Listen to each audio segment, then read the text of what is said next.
Hey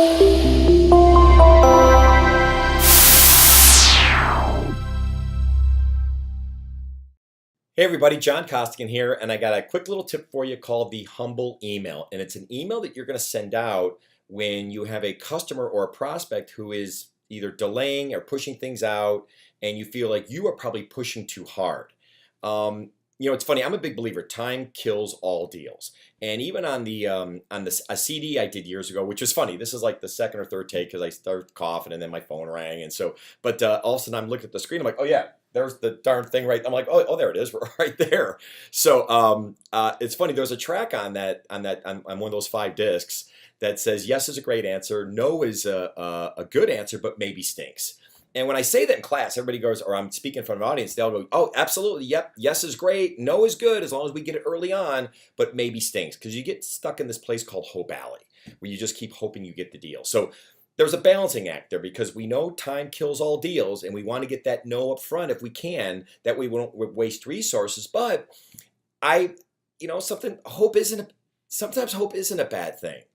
And I don't mean like, what was one of the best movies ever? I know sometimes when I do these and we talk about, I'm such a movie guy, and the Shawshank Redemption, with Morgan Freeman and Tim Robbins, right? And right towards the end, what a great line where he goes, where Tim Robbins is speaking to Morgan Freeman, and his name is Red, and he goes, Red, hope's a good thing, maybe the best of things. And I agree with that. And by the way, it's okay in sales for a while too. It is. Hope's a good thing because I think a lot of reps, they'd rather have hope than get the no.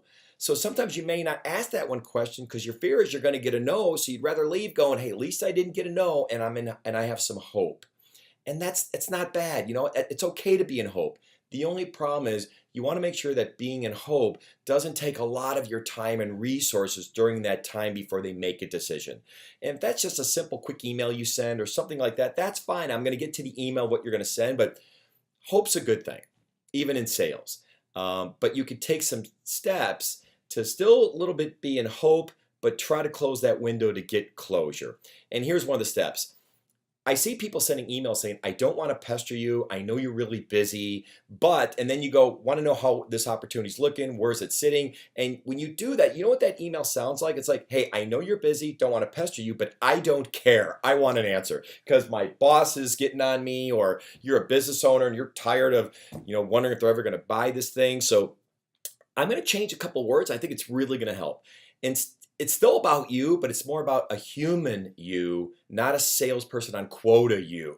So when you do this, you want to be able to send an email, and instead of the pestering one, you could still say it, but do this. Say, hey, listen, Mary, I wanted to send a quick email because I feel as if I'm pestering you and pushing you too hard, and don't want to be that person.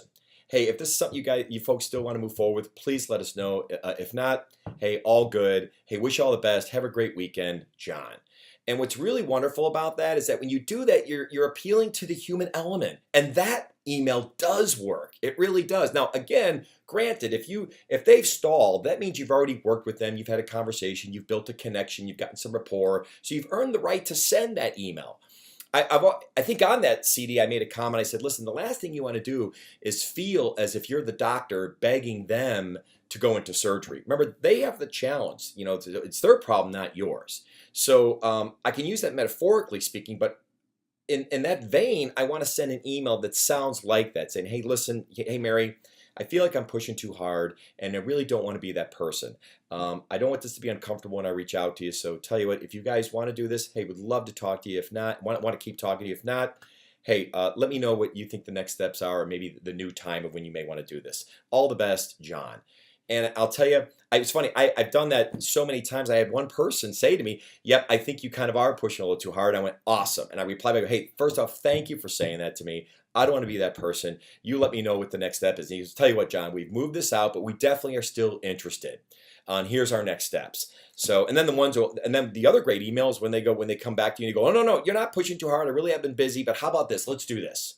So this technique, once they do come back to you, you definitely want to go, okay, great. What are those clear next steps? So when you want to talk next, you want to grab your calendar. Let's look at the next time to talk. So anyway, to put a bow around this, that's called the humble email. And I guess since I've grown a lot since I did those darn things. If you look how young that guy looks up on that wall there, but I think in sales, hope is a good thing. It really is, for a while, as long as it doesn't cost you a lot of time and money. Simple emails just to kind of stay in the game. If they're going to delay, that's okay. Just make sure you get clear next steps to make sure you can still have an opportunity to win the deal. Hey everybody, John Costigan here. The toughest part to any sale is getting in the door, right? Tell you what, click on the URL below this video or go to costigantraining.com/free week. Take the first step of solving this huge problem of getting in the door. It's 5 days, 5 clips, less than 5 minutes. Click on the link. We'll see you in a few seconds.